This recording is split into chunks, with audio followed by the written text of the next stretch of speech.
you out there, it's me. I'm back again. I just wanted to do a really quick video in regards to Sam's Bead Box this month of October. I bought Deanna of Sunshine Baubles and Bling YouTube channel.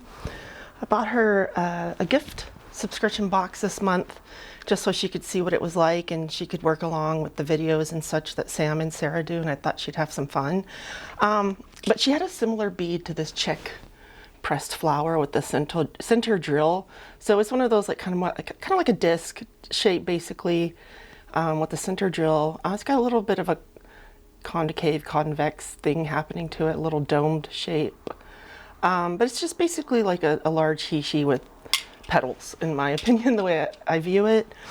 And Deanna said, she was like, well, I don't really know if I can use these right now for the, So I was like, hey, I have something similar because this is a pretty popular bead shape for check beads. And so I thought I'd do a video just real quick, just showing things I've made. So at first I was like, okay, well, I have these disc beads that I love, these lampwork disc beads, but I was like, okay, check beads are known for really small holes. You could probably get a 22 gauge wire in there. But these lampwork beads, they have really huge holes.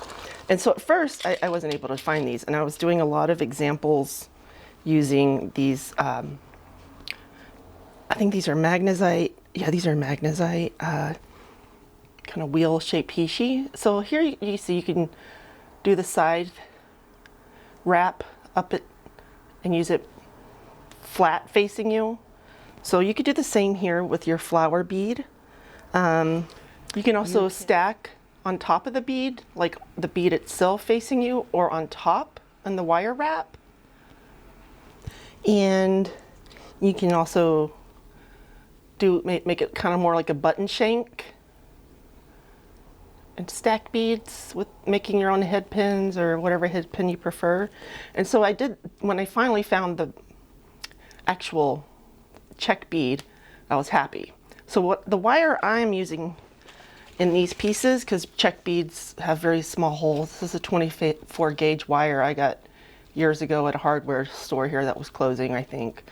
I can't remember. 24 gauge, but so this is 24 gauge, very soft copper wire. So you can also stack,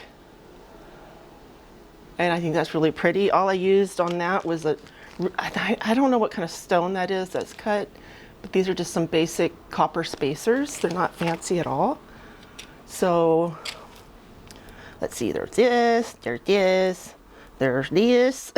I'm sorry, I do silly voices, y'all. I apologize. All right, so I hope this gives you some ideas, Deanna. And then this is me just goofing around with stuff I had. I was like, okay, what kind of weird connector could I make? Because I have, I got these, I think I got these from Chelsea's Beads. These are beautiful carnelian bead cages, or just open bead cage, I would call still, but there's a hole drilled right there, I think you can see, and it goes through to the other side. And so you can just put your wire through there and make a little pendant or a link.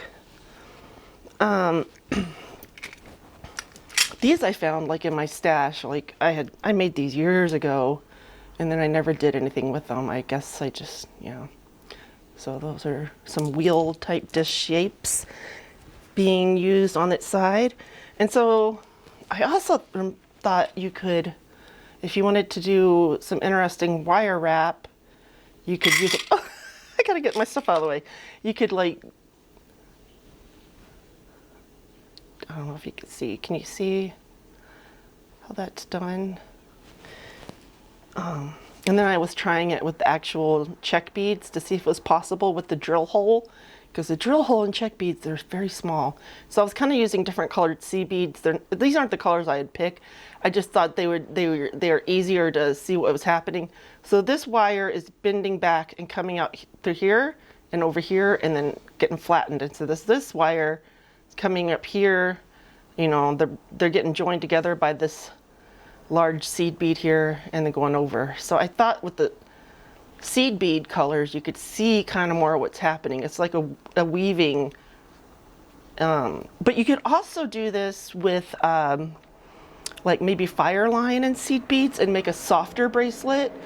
Because this would be, if you're not experienced with wire, because I'm out of experience with wire, I am out of practice with everything. So it's just, it gets frustrating with wire, because you know, as it gets more work, you're more likely to have kinks in the wire. Okay, and then, so like here's these, this is a necklace from a while ago using these disc beads.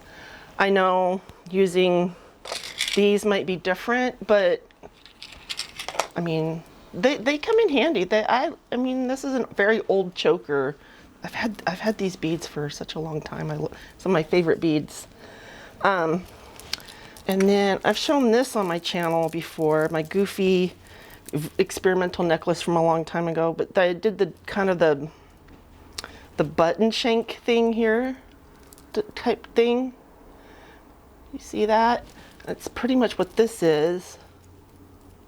I'm trying to get this to focus. Please focus. Whew, it's hard to get. Come on, down here. For stuff in the background, it'll focus on the stuff in the background and not the foreground. So I'm trying to make it easy to see. There we go. You see that? And so it's just like using it as a button shank. That's like, and so these dangle, and then dangles down here. There's a video on that necklace. And then these were some vintage German pressed glass beads that I love. They were so expensive at the time. And I made the button shank on these too long, which I would love to fix this one day. But the way it sits, like these beads, when it's on your neck, it helps prop them. This bulk of beads takes up that shank room, and you can weave them together and have these flowers present on your neck. So those are some ideas. There's probably far more you could do. I mean, you could always, of course, make it like a button, you know, in a piece. Anyways, I hope you're having a wonderful day. I got to get going. I have to go get my CT chest scan here in like 15 minutes. Love you all. Hope you're having a beautiful day. Thank you for your support and kindness. Love you bunches. Bye-bye.